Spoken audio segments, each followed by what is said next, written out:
Jimmy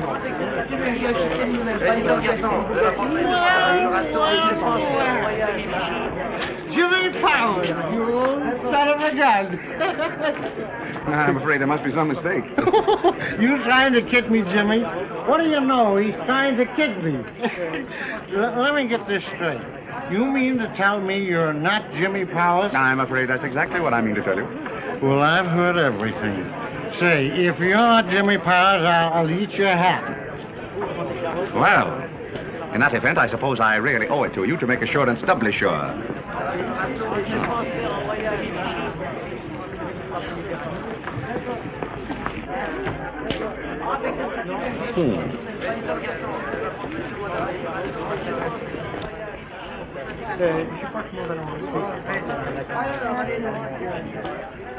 Oh, as I thought. I'm not Mr. Jimmy, what was it? Powers at all. Well, I'll be whatever it is. Of course, now, I might be mistaken. Perhaps I should take up the habit of carrying my birth certificate around with me. Huh? Come on, Joe. I told you not to take that last double prong. You gentlemen will excuse me. Please convey my compliments to Mr. What's his name, and tell him that I don't really resemble him on purpose. Good day, gentlemen. Oh, come on, Joe. I never heard anything like it before. Jimmy Powers. And he says he ain't. You'd be mistaken, couldn't you? No, I couldn't. Why, he was the managing editor of that newspaper back in Springfield. 6 years ago. I used to run into him every day. And then he got into some kind of a jam and just disappeared. What kind of a jam? Well, the way I got it was that he was playing nature's nobleman to somebody or other that fell down on him. And so he took the rap and said nothing. Maybe he was trying to high-hat you just now. Not the Jimmy Powers I used to know. Why, he was the most promising newspaper man in the country. Well, what of it? It's no skin off your back, is it?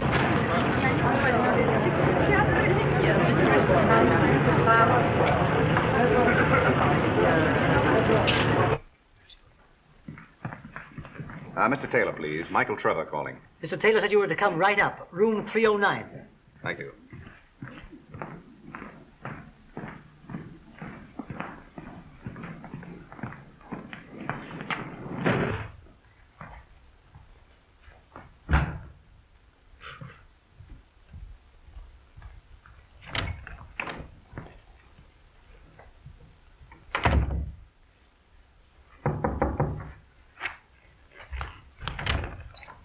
How are you, Mr. Trevor? Glad to see you. How are you, Mr. Come Trevor? right in. Thank Sit you. down. Well, it's nice to see you again. I tried to call you up myself, but I didn't know where to get hold of you. I guess I was a little tight that day I met you at the Ritz. Oh. I kind of forgot to get your phone number. Well, I got yours. So here we are. Yep, here we are. Have a drink? Oh, thank you, no. I had a purpose in phoning you this morning, Mr. Taylor. Aside from my desire to see you again, of course. Glad you did. I'll try to be as brief as possible.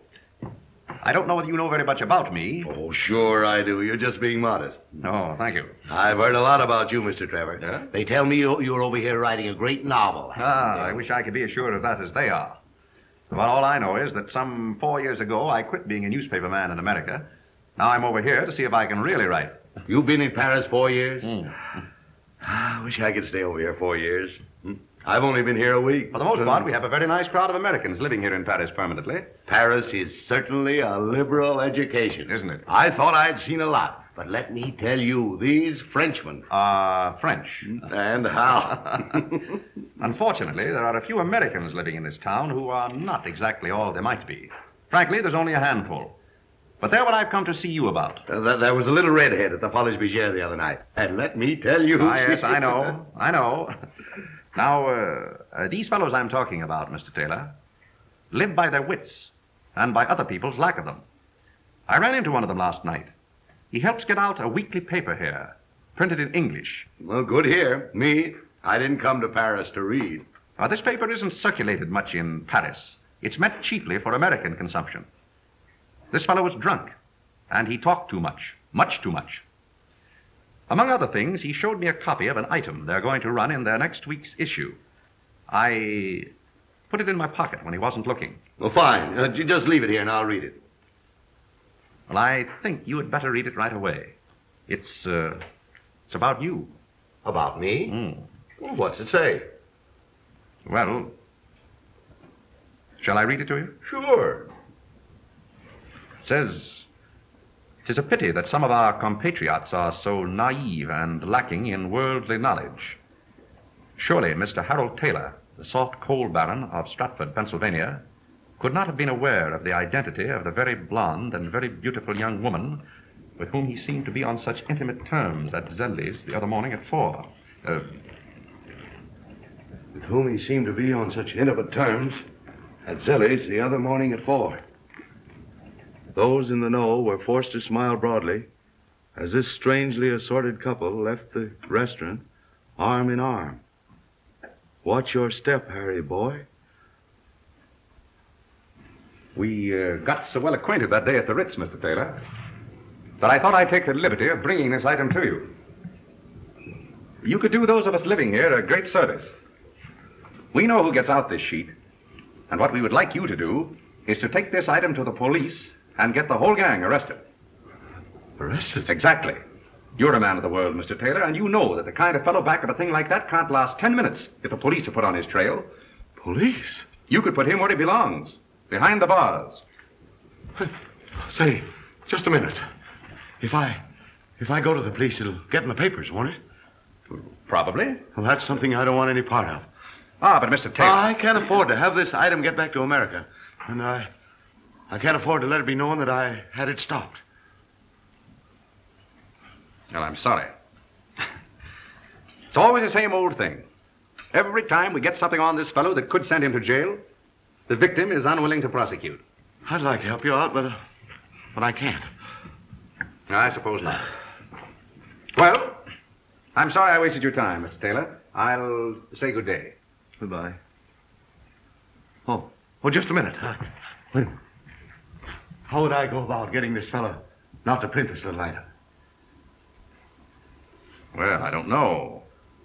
I don't suppose it would be very difficult. You think not? It would be worth something to me not to have it appear. Say, I wonder if you do me a favor. Well, certainly, if I can. How about you seeing this fellow for me? My seeing? Yes, he'd probably listen to you where he wouldn't to me. Chances are he'd try to hold me up for more. Of course, I'd be prepared to pay something for it. Pay him, of course. Oh, I didn't mean... say you'd be doing me an awful service if you'd help me out on this. I'll certainly be glad to do anything I can. Suppose a couple of thousand?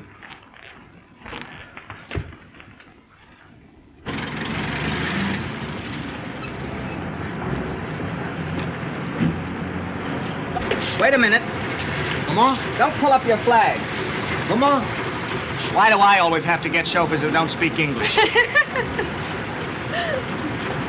There.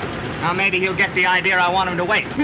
Don't you want to come in a minute, Frank? Not a chance. If I'm going to get back here and take you to dinner by 7 o'clock and then catch that train for London, I've got to get home and pack and send a couple of wires. There it goes again.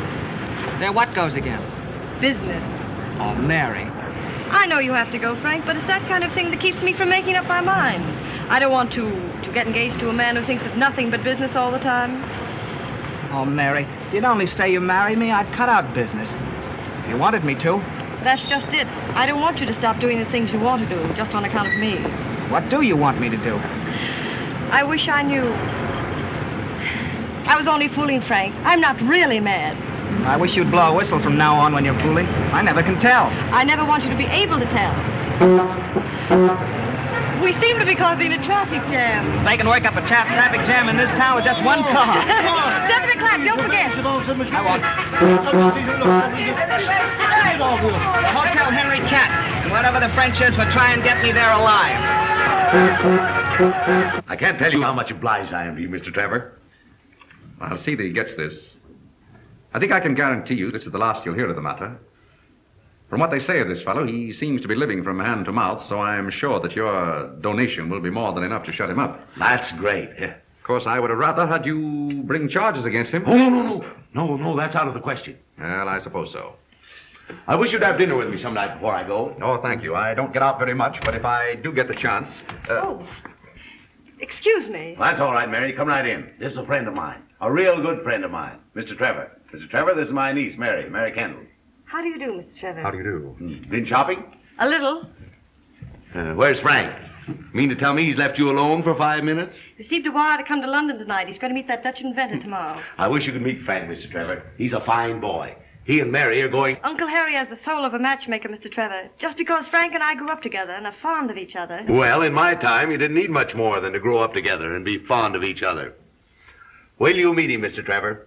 He's got the stuff, that kid. Why, he's going to be one of the richest men in the state before he's through. I'm sure Mr. Trevor isn't interested in... You're right. I guess I do talk a little too much. Well, I'm afraid I'll have to be running along now, Mr. Taylor. I wish you'd wait and have a drink. Oh, thank you. Some other time, perhaps. Say, wait. I'll bet you know all the places in Paris. Where's a good place to have dinner? Oh, Uncle Harry. Oh, it's a pleasure, Miss Kendall. Well, let's see. There's Ciro's, of course, but all Americans go there. Yes, we did. Have you tried the Paradis d'Azur? Paradis d'Azur, Blue Heaven? Yes. Good orchestra? Excellent. We'll try it tonight. Thank you. Goodbye, Miss Kendall. Goodbye, Mr. Trevor. Goodbye, Mr. Taylor. Goodbye, and thanks 1,000. 2,000.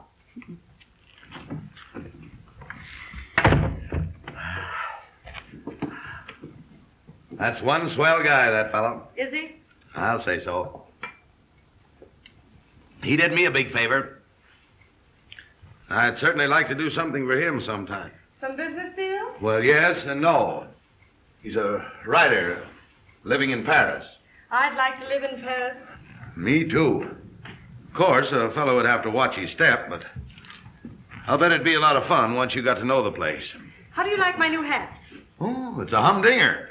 Why don't you come along to dinner with me and Frank tonight? No, I have a business meeting. I hope this business meeting breaks up before daylight. Do you know what time the elevator man told me you got in last night? There's a fortune waiting for any elevator man who can't tell time.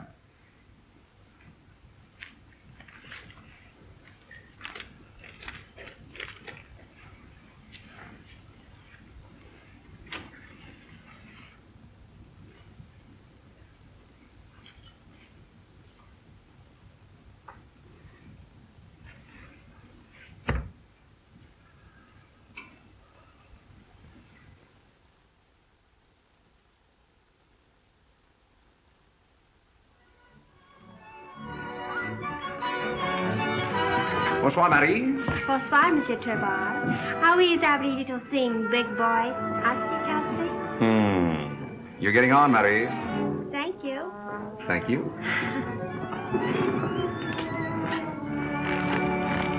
Good evening, Louis. Good evening, Mr. Trevor. Well? Only table 4 and 17, Mr. Trevor. The lady at table 4 is a Mrs. Jowett from St. Louis.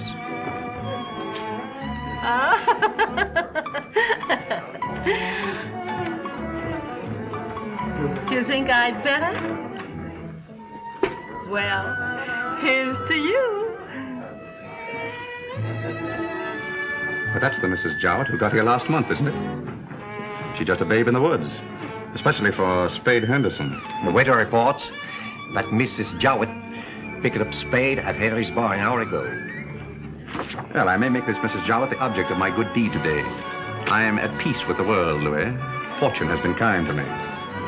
Besides, it might be just as well for my friend Henderson to learn to follow my rule of keeping women off his list of customers. An excellent rule, Mr. Trevor. And number 17? A very, very wealthy Mr. Brady's from Chicago.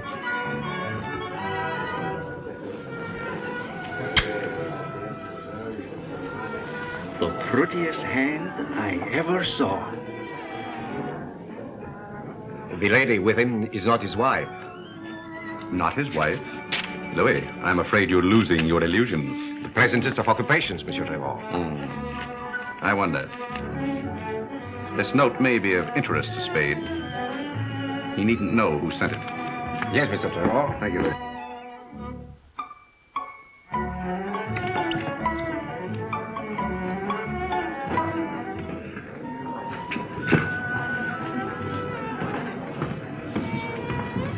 How do you do? Good evening. No supper, Louis. Just a small bottle of Perrier. Yes, Monsieur Trevor. Demi-Perrier pour Monsieur Trevor. Yes.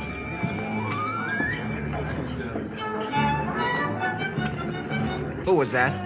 A friend of Uncle Harry's. I met him this afternoon. Another old friend whom your uncle never saw before today. Oh, you never can tell. Uncle says he's a very clever novelist. What's his name? Trevor.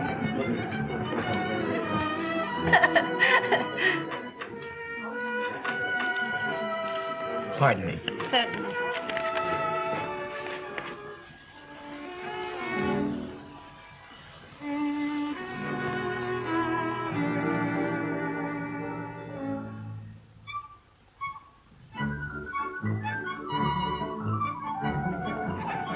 Who gave you this note? It was left at the door, monsieur, a moment ago. I see. Bad news? Why, say, Mrs. Jowett, I wonder if you'd excuse me. Why, what's the matter? An important call. I've got to see a fellow right away. Oh, here. Wait a minute. I thought we were going to go places and do things. Sorry. Some other time, maybe. I've got to run. So long. Well, if this is Paris, something tells me I'm not going to like it. Oh, Frank, I wish you weren't going. I'll only be gone 10 days, or less. 10 days is pretty long. I wouldn't be going if I didn't have to see this fellow. I wish I could have gotten a stateroom. I get seasick so easy. And the thought of having to sit up for 3 hours while I'm being tossed around on that channel doesn't make me any too happy. Sometimes I think I'd have been better off if I'd spent my summer in Pittsburgh. There must be some way of getting a stateroom. The porter at the hotel did everything he could. He said there wasn't a chance. Phone the company. Maybe somebody turned back a reservation. That's a great idea. No, I've changed my mind. It's a terrible idea. I'd rather swim the channel than tackle one of these French phones. But you've got to get a stateroom. Not if I have to phone, I don't. Oh, you big baby. If you won't do something, I will. I know who can do it. Monsieur, Madame désire vous parler. À gauche. You've got a lot of crust if you ask me, Mary. Mr. Trevor, may I present Mr. Reynolds? Oh, how do you do, Mr. Reynolds? Won't you sit down, Mr. Trevor? Oh, thank you. I wonder if you'd do us a favor. Of course, gladly. Frank has to go to London tonight. He was going to fly this afternoon, but they called off the service on account of fog. Now he has a ticket on the boat, but no stateroom. They were all sold out. Oh, you would like me to help you to get a stateroom, is that it? You get the general idea. Ah, yes. Max. Oui, monsieur. Ted Cartier, mon nom. What time does your train leave, Mr. Reynolds? 2 o'clock. Au commissaire du bateau partant demain matin pour Angleterre et demande-lui de me réserver une cabine. Bien, monsieur. Merci. Is that all? That's all. Ask him to wire to Percy. He's a friend of mine. There'll be a stateroom waiting for you in my name. Thank you. How about a little wine, Mr. Trevor? Oh, I think not, thank you. We're awfully obliged to you. Oh, not at all. How is Paris treating you? Pretty well. I'm afraid we don't know the places to go to. I think this place is lovely, but I would like to see some French people. This has been a favorite hangout of Americans for years. The prices are higher here than anywhere else.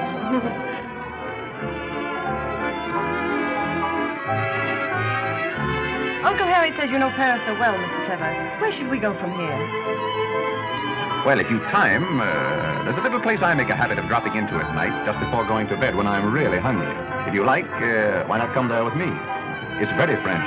Hey, that's an idea. But surely we've taken all the advantage of you. Oh, not at all. Still, we wouldn't be intruding. I'd like to get away from this tourist stuff for a while. Well, would you be my guest? Not to give you a short answer, Mr. Trevor. Yes. Good. Yeah? Ready, Frank? I suppose so. I never know whether I'm getting change or owe the place money.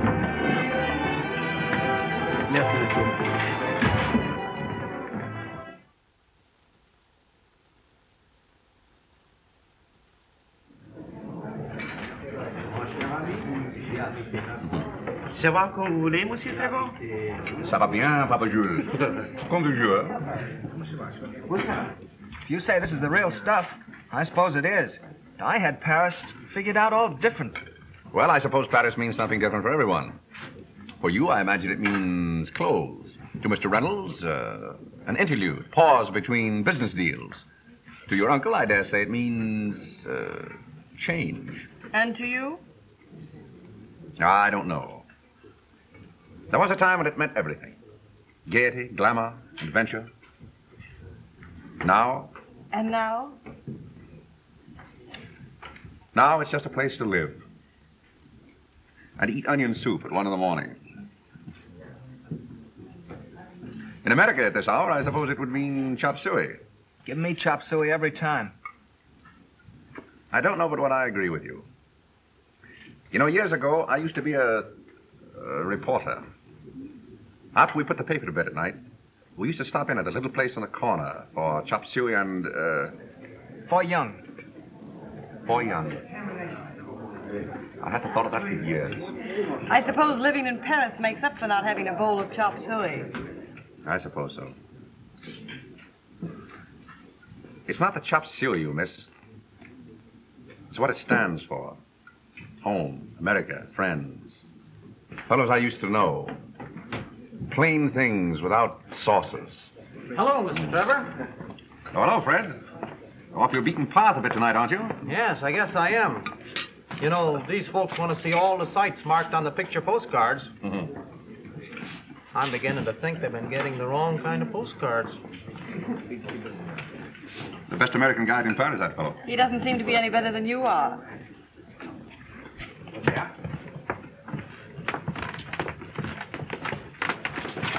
That man back there was Michael Trevor. Very prominent American writer. Very prominent. What's he written? Books. Novels, I guess you'd call them. But I don't know.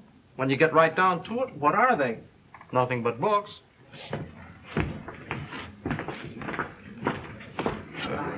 It's 1:05. I've got to be going. It's been very nice of you to show us around like this, Mr. Trevor. Ah, my pleasure.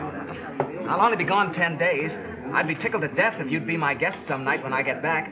Thank you. You'd better hurry back. Uncle Harry will go out of his mind if he has to spend all his time with me. Pretty tough. His first week in Paris and having to take you around wherever he goes. I can't imagine his ever regarding you as a burden. Only in Paris, I hope. If I can relieve him of any part of it. If you could take Mary around a bit, that would be great. Oh, that's fine. Now all we need is Miss Kendall's consent. Mary consents with very unmaidenly rapidity. Come on, let's go now. It's late. Thank you. Bonsoir, Monsieur Bonsoir, Trevor. Papa. À bientôt. Pierre.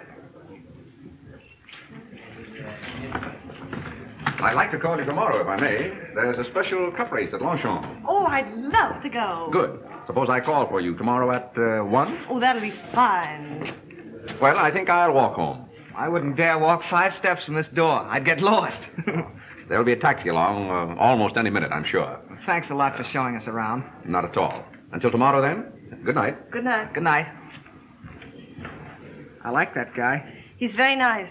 He's very charming and sophisticated. It's a great break for you to get a man like that knows all about Paris to ask you to go out with him. To ask me to go out with him. Don't be silly. We did everything but lasso him. Taxi! Come on, Mary.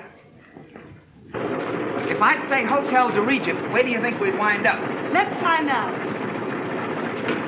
Hotel de Regent.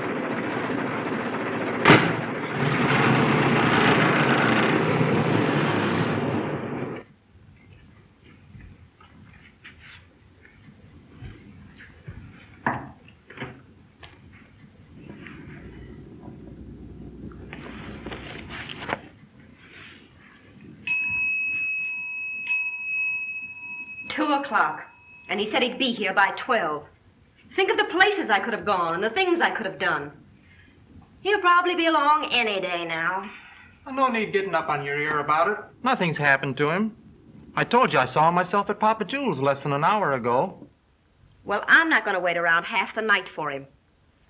You've had a lot of practice doing it. Maybe. But I quit worrying about him personally 6 months ago. Kind of mutual, wasn't it?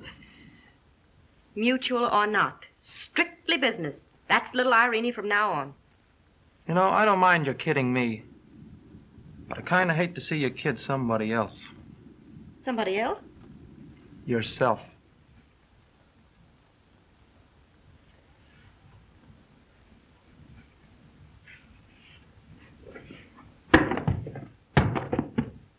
Now, wouldn't you know it? It's all your life is worth to even turn around in this room. Say, that guy's got books where I wouldn't put hairpins. What does he do with them all? Read them? Well, what do you suppose he does? Practice juggling? Say, that cuckoo would rather read than eat. The money systems of the Middle Ages. There's a hot subject for you.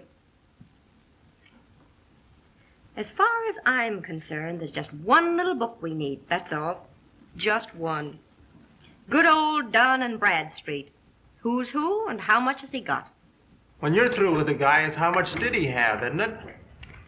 I managed to get along pretty well. If only you weren't so shy and uncommunicative, Irene. Fancy seeing you here. You must have forgotten you were supposed to meet us here 2 hours ago. Oh, so that was it. Somehow I couldn't recall what it was I had forgotten. I hope your fit of aphasia didn't include Harry Taylor. My dear Irene, armed with nothing but my trusty fountain pen and galley proofs, I stalked Mr. Taylor to his lair and bagged this. Too bad you can't have checks stuffed and hung above the fireplace. Did he make any fuss? Fuss? He almost kissed me. As a matter of fact, I'm a friend of the family now. Guess where I've been? At the Ritz bar. No. Well, then I can't guess. Dining with Taylor's niece and her young man. Oh, that's the people you were with at Papa Jules. You mean you met the girl, his niece? Exactly. Well, we are lucky. Say, that couple of pennies that Taylor gave you is nothing at all compared to what we can get.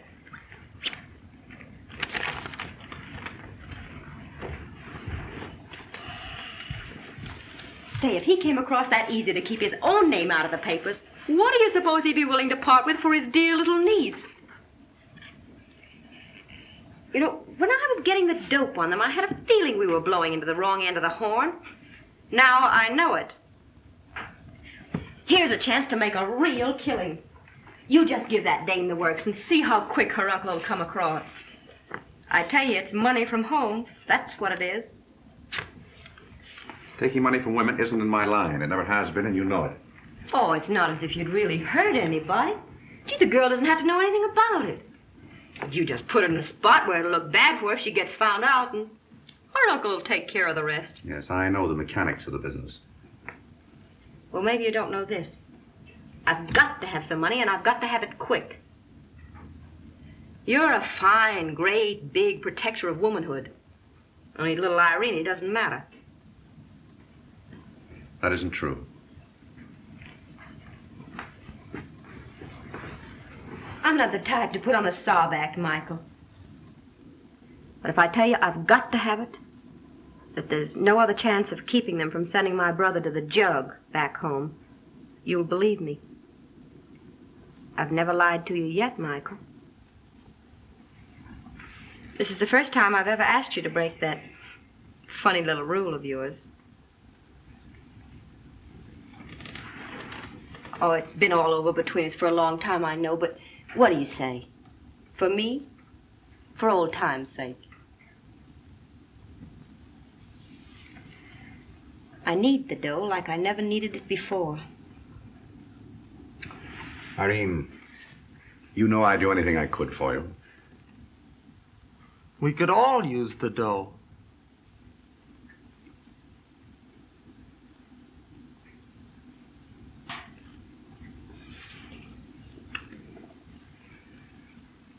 That's the one argument I can never get around.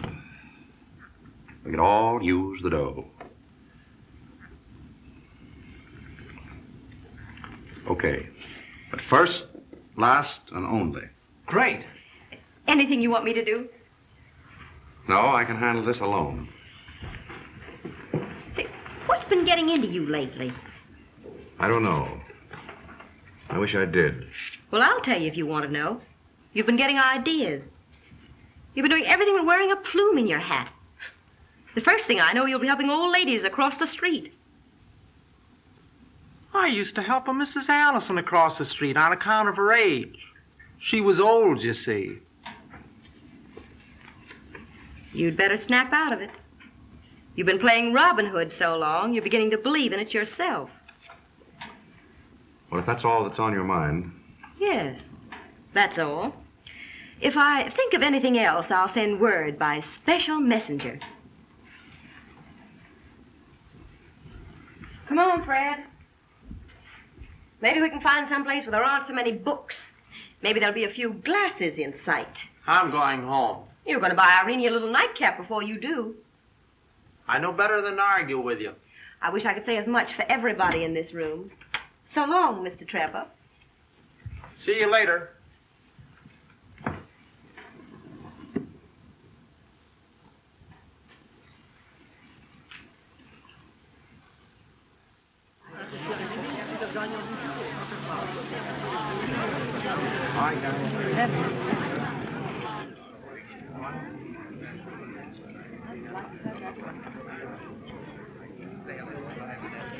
French or not French, they look just like any other horses to me. Oh.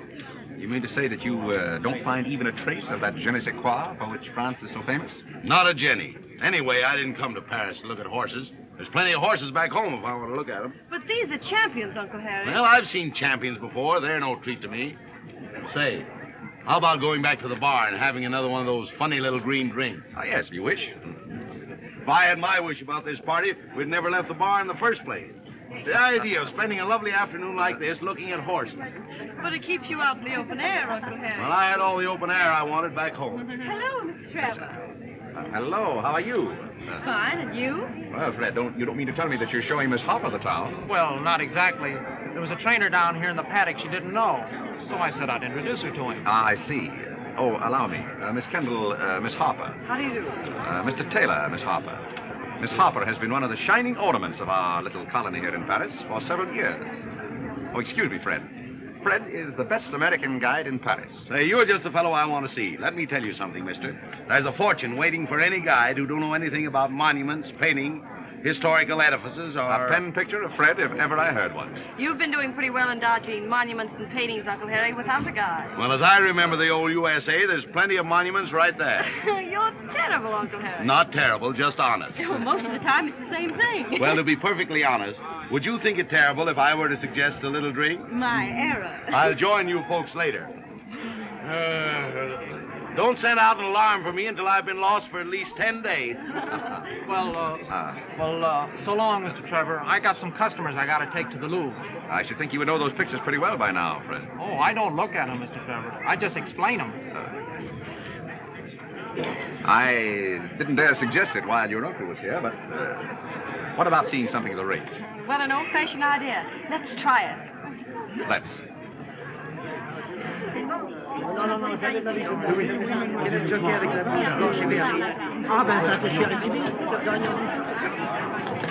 think you can catch it better from here. Thank you. See if they're set right. Yes. Oh, yes. Watch that number 11. Beautiful figure. The jockey set a very good record. Oh, I will win.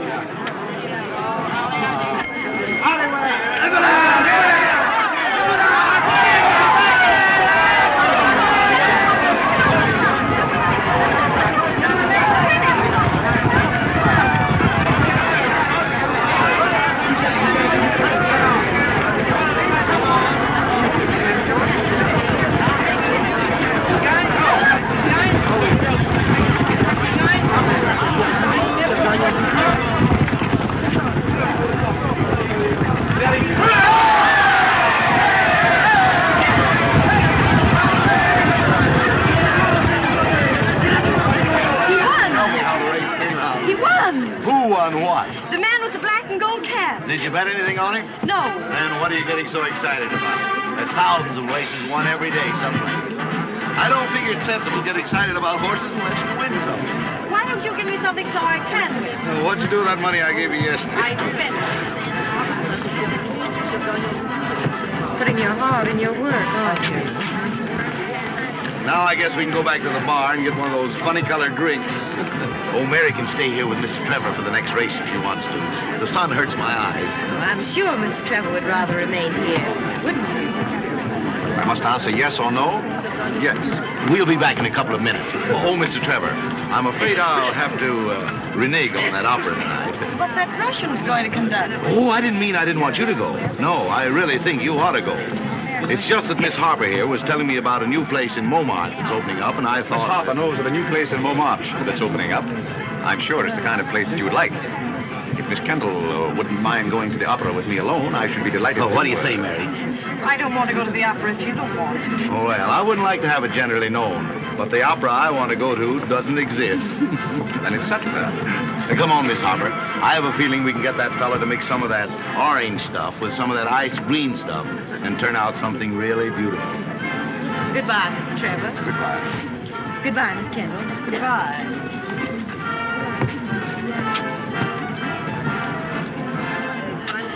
I suppose I ought to feel angry with Uncle Harry, but somehow I don't. Angry? Why, for forcing us to go to the opera alone? Oh, that isn't what I meant. I mean angry for seeing so little of what Paris really can be. I adore it so, don't you? I'm not so sure but what he's seeing more of Paris than people who've lived here all their lives. Besides, I'm rather indebted to him for... For what?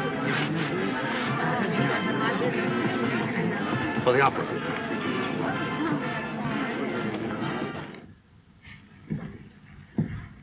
I should think you'd never want to finish writing your novel if it meant you had to leave Paris. I've had a guilty feeling these last few days that I've made you neglect your work. No, on the contrary. As a matter of fact, I've been thinking of changing my story entirely. Throwing away everything I've written so far. Why? Well, I was writing the life of a man whom I thought I knew pretty well. It was all very definite in my mind. I didn't know exactly what the end was to be, but it wasn't very hard to guess. But now it's all different. I may keep the same man for my hero, but I think I'll change the entire course of his life. It all depends. You see, it's not entirely up to me. But if you're writing it... In everything we do, whether we know it or not, there's always a collaborator. In this case, my hero has fallen in love with the girl he's just met. Funny, I'd have bet $1 million that he wasn't the type to fall in love at first sight. But he has. I see.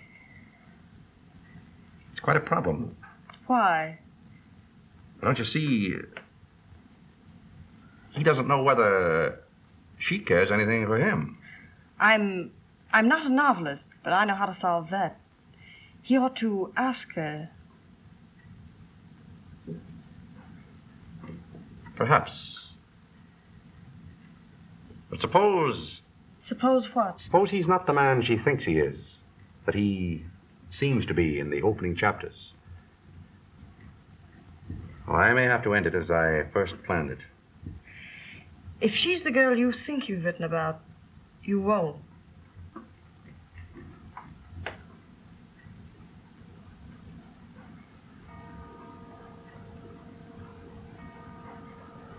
Getting late. Don't you want to go back to your hotel? Do you? No. Neither do I. But I suppose we'd better. I suppose we'd better.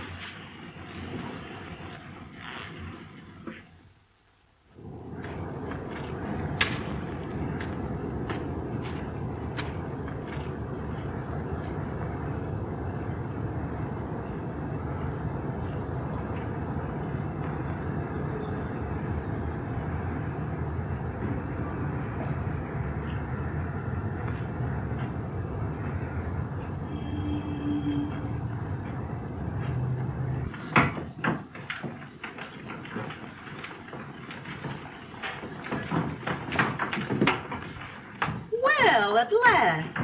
Say, where have you been all this time? I've been taking a walk. Alone? Not exactly. Seems to me you've been doing a lot of walking these last 4 or 5 nights. It might be a good idea if you were to take these walks on some other nights than when we have to get out this beautiful little weekly of yours. There may not be many more nights when we have to get out this beautiful little weekly of mine. But I want to talk to you. That's never very difficult. Here, Fred.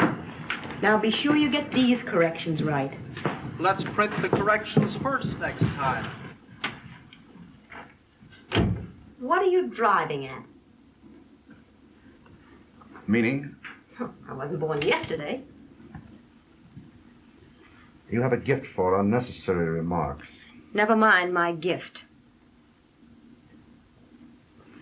All right. We'll never mind all your gifts. To spare you the trouble of asking a lot of questions, I'll try to tell it to you as compactly as I can. I'm through. Through with what? Through with all this. With that printing press, with everything that's ever been printed on it. With the whole works.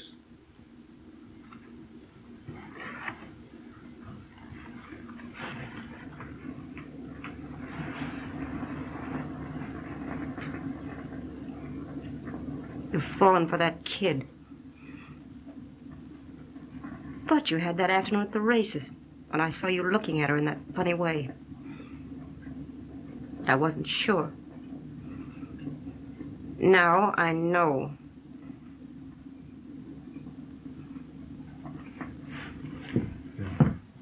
I suppose you think that you're in love. I believe I am in love. And I suppose she's in love with you? I think she is. Well, then think again. There's a fair chance that she's fallen for you, but she's not in love with you. You're different from anything she's ever met before. But she's not in love with you.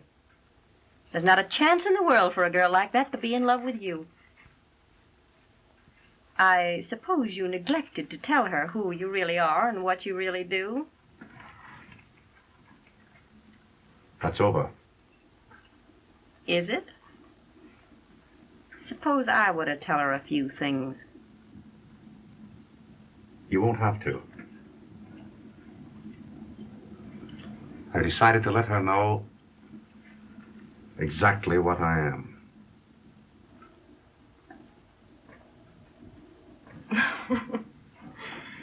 For a few minutes you had me worried. But when I think of you telling that girl the story of your life, the things you've done, the way you earn your living, I'll believe anything. Well, if it's all the same to you, I've got work to do. Somebody's got to get those papers out. And if you're not going to do your share, I guess I'll have to. Giving me the silence cure, huh? See if I care.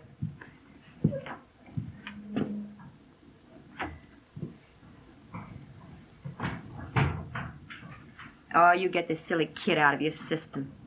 Everything will be all right.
Opera 0370.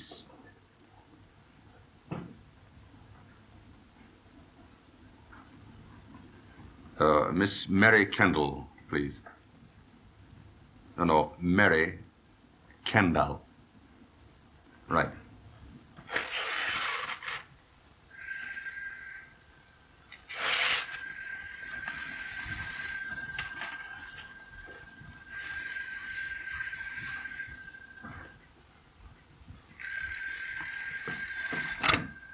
Hello? Hello. Oh, hello. This is Michael. I'm so glad you told me. I might never have known. Mary, I'd like to see you That makes it easier. I would like to see you. right away. Right away. I'll come to the hotel and pick you up if you want, but I'd prefer to meet you somewhere else. Somewhere else it is, my lord. Well, can you be at that statue in the Bois in an hour? The statue of Cupid? Cupid. In an hour? You sound like a railroad schedule, but I'll be there. Good. Bye. Goodbye.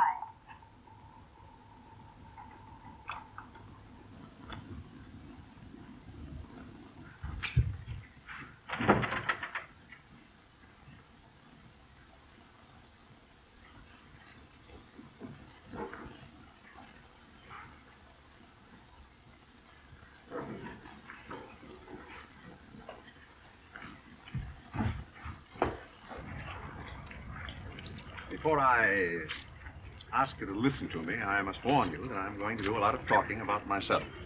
I could think of nothing I could like better.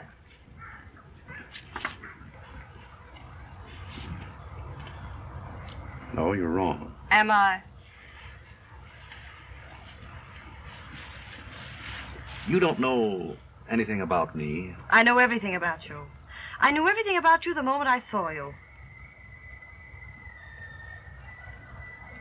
Do you know what I do for a living? Of course. You used to be a newspaper man, and now you're over here writing for yourself. I used to be a newspaper man until I made a fool of myself. Then I came over here because there was nothing further open to me among decent people, among my own people.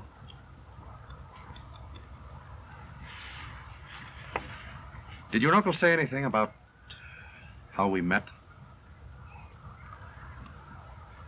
Well, it doesn't matter. I've met a lot of people that way.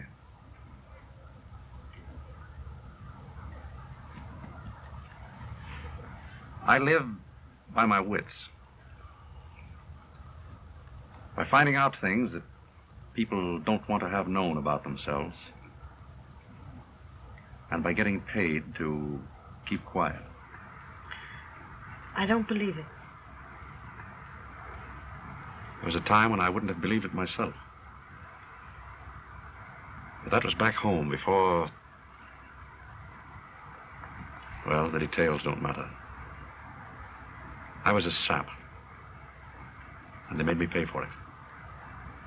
So I made up my mind to make other people pay my way from then on. That's all. Why have you told me this? Because I felt you ought to know. Why did you feel I ought to know? Because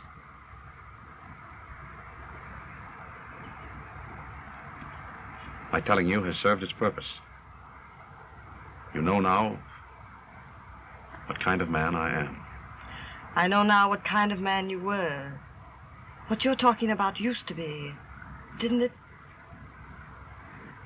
It's part of a past to which I'll never return. Then what difference does it make? You know so much more than I do. You've seen so much more of the world than I have. And you make such a bad job of trying to fool me, Michael. And I wasn't trying to fool you, Mary. I wish I were. That isn't what I mean, you silly Michael. You thought by telling me what you used to be, you could cure me of my love for you. Mary. What you're saying isn't important now. It was true. It isn't true anymore. I'm even almost glad it's happened. Glad? I don't think I could have stood it if you hadn't had some kind of flaw, Michael. It's funny, you're trying to tell me you're not worthy of me. When all the time... Mary. Before you called this morning, I tried to write a letter to Frank.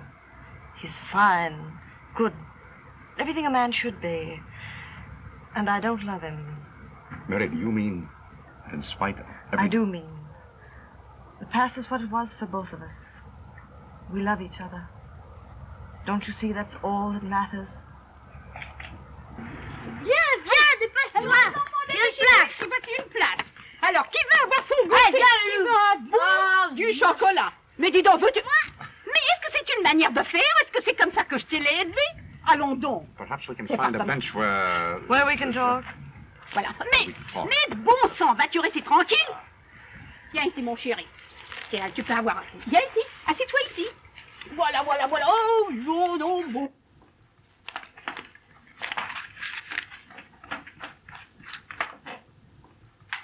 Say, I can remember once I had a good time Charlie. And it was all fixed up for Michael to walk in and ask this guy what he thought he was doing with his wife. Good for $5,000 this guy was, too. All right, Mike is supposed to walk in at 4 o'clock. And sharp 7, he shows up. You can't imagine what I went through those 3 hours. Yes, I can. Well, you're wrong. Hurrah! A caller. Hello. Hello? It talks. Say, not wanting to change the subject, but you were supposed to be here at 4 o'clock. I've something to say to you, Irene. Well, what am I supposed to do, handsprings? I think I'll blow along. Hey, don't bother, Fred. Anything the district attorney has got to say to me, he can say in front of you. Oh, excuse me for using the word district attorney. I forgot you're very sensitive. Well, I gotta go.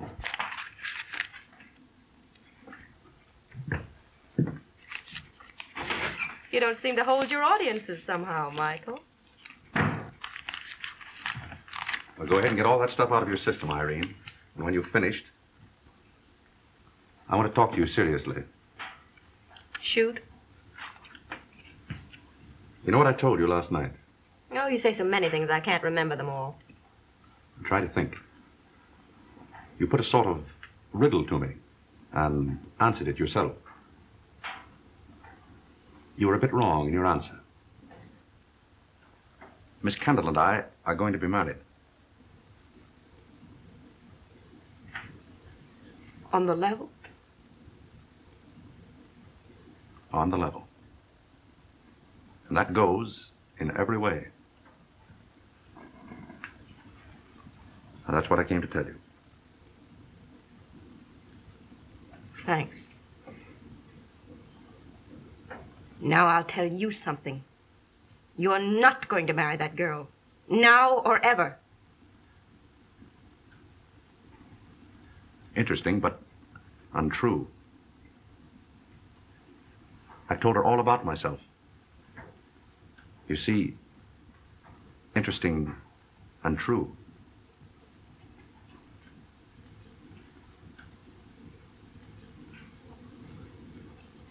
Yes. I see.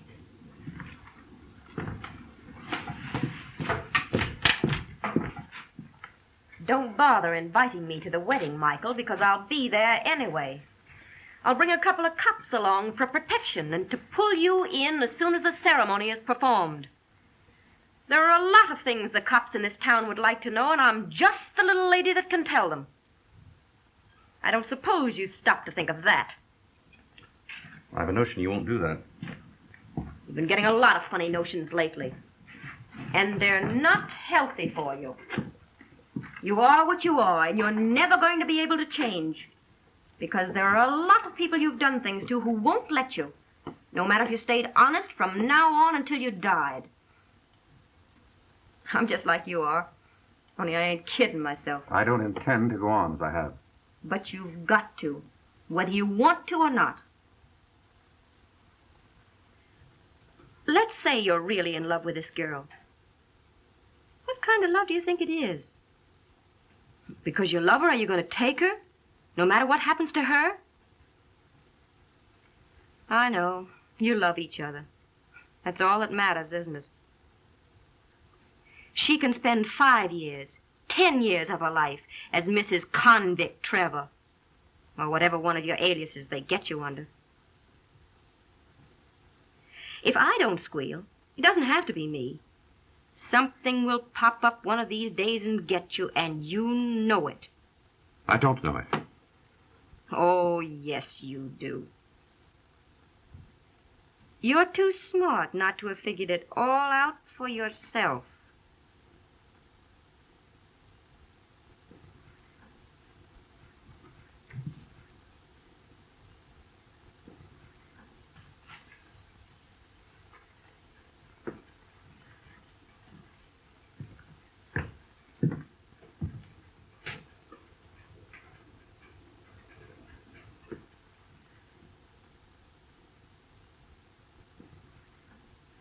Why don't you take a little trip?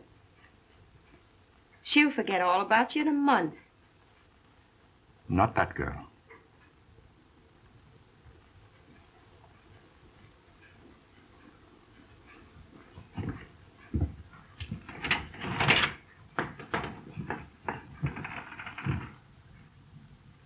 You are what you are. Then what difference does it make? And you're never going to be able to change. Don't you see that's all that matters? 10 years of her life as Mrs. Convict Trevor, and you know it. Never been in love in my life until then.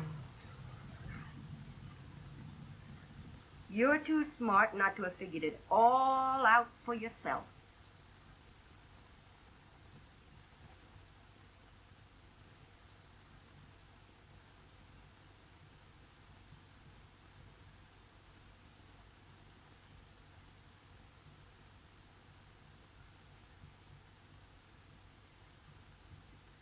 What kind of love do you think it is? Because you love her, are you going to take her, no matter what happens to her?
I don't believe it.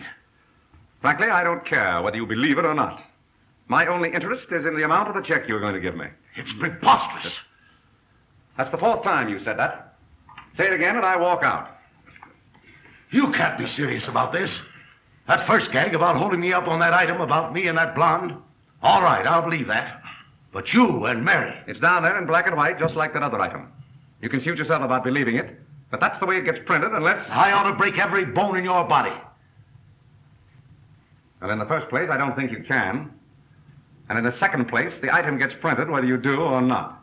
I've heard about your kind of scoundrel, but I really didn't believe he existed. Now you know. Hello. Michael.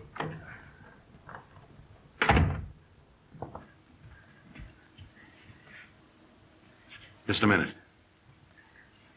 Why, what's the matter? Penny, read this.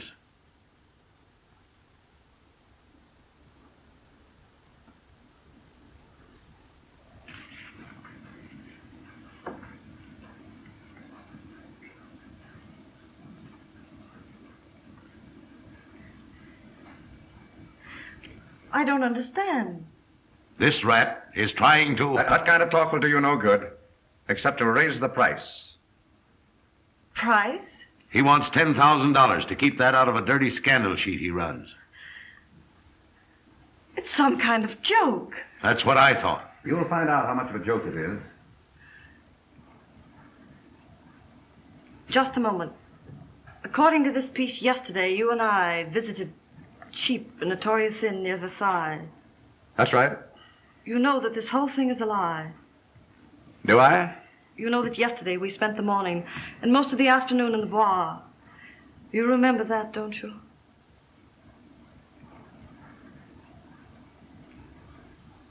The item speaks for itself. If the paper is wrong, I'm sure it will publish a retraction. Unfortunately, however, a retraction is seldom read by all the people who read the original statement. This whole thing is a lie, and you propose to publish it. Is that right? There's one way of stopping publication.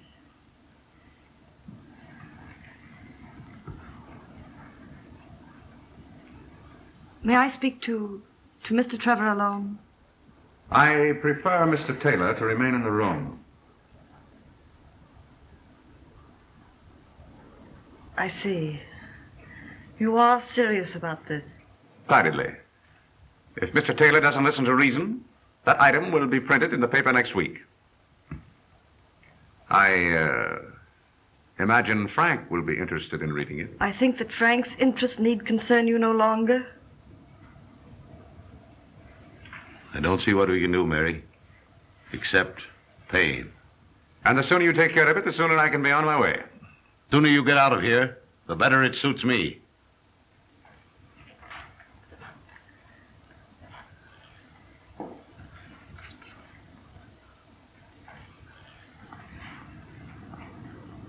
Why did you tell me about yourself if you didn't mean what you said? If you weren't really... You are a silly little girl, aren't you? Suppose someone had seen you with me before I had everything ready. They might have found out who I was and have told you. So I told you myself. I congratulate you. Here it is. Allow me. After all, he has me to thank for it.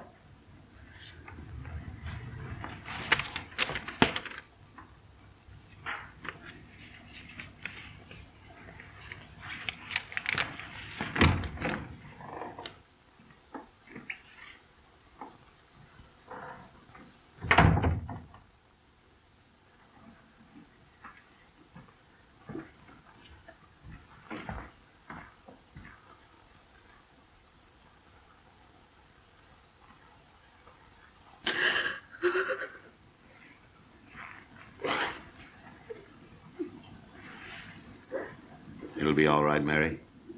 It'll be all right. You'll forget all about it as soon as Frank gets back.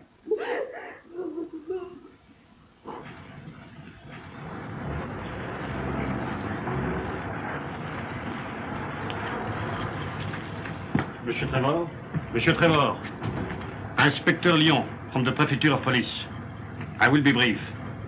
As a result of information supplied by a friend, we have today established the identity of the editor of the American scandal sheet, which has annoyed so many of your compatriots.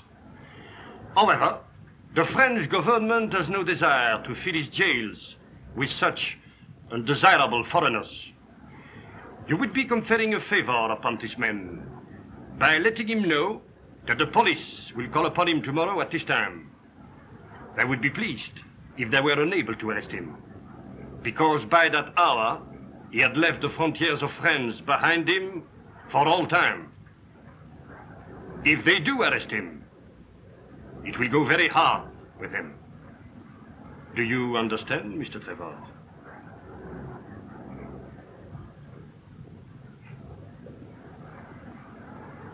Yes. Thoroughly. That will be all then. Until 4 tomorrow.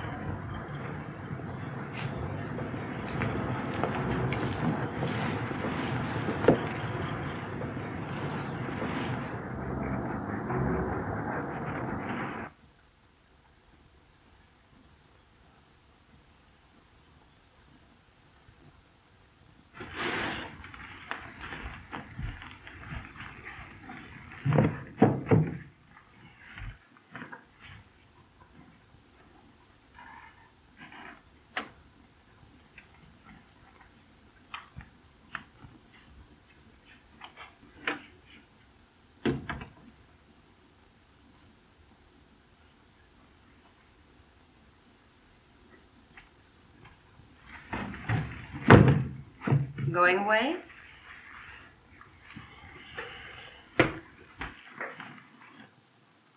Long trip?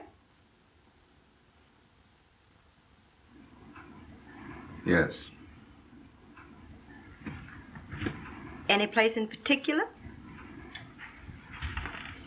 I was thinking of Cape Town. Africa, hmm? They say it's very nice there.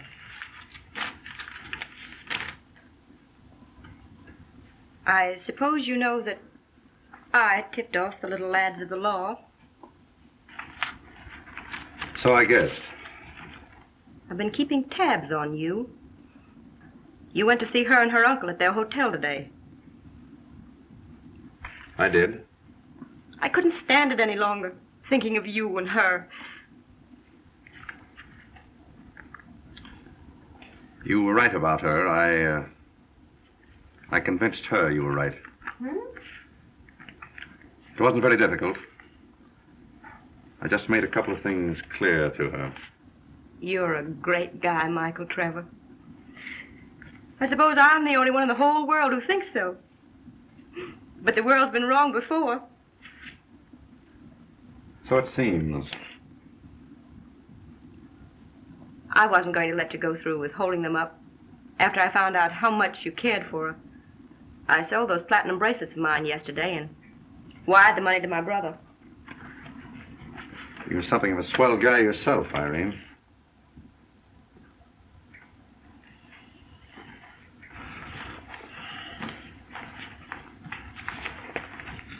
Michael,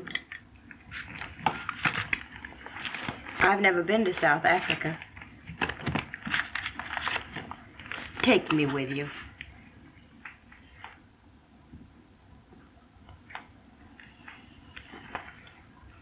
Well, I'm taking so much excess baggage, I suppose I might as well take you, too.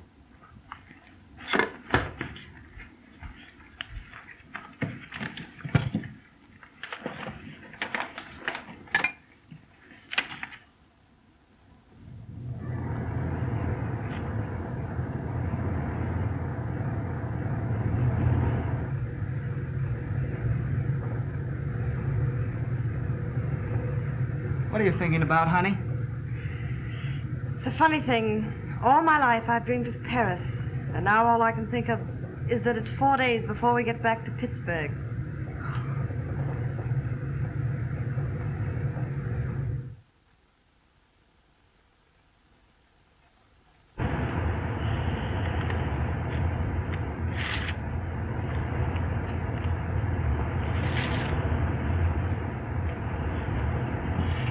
The head man on this ship says we reach Cape Town in about 10 days. You know, it's a funny thing. I thought I could never get along without Paris. Now I'm happier with every mile we get farther away from it.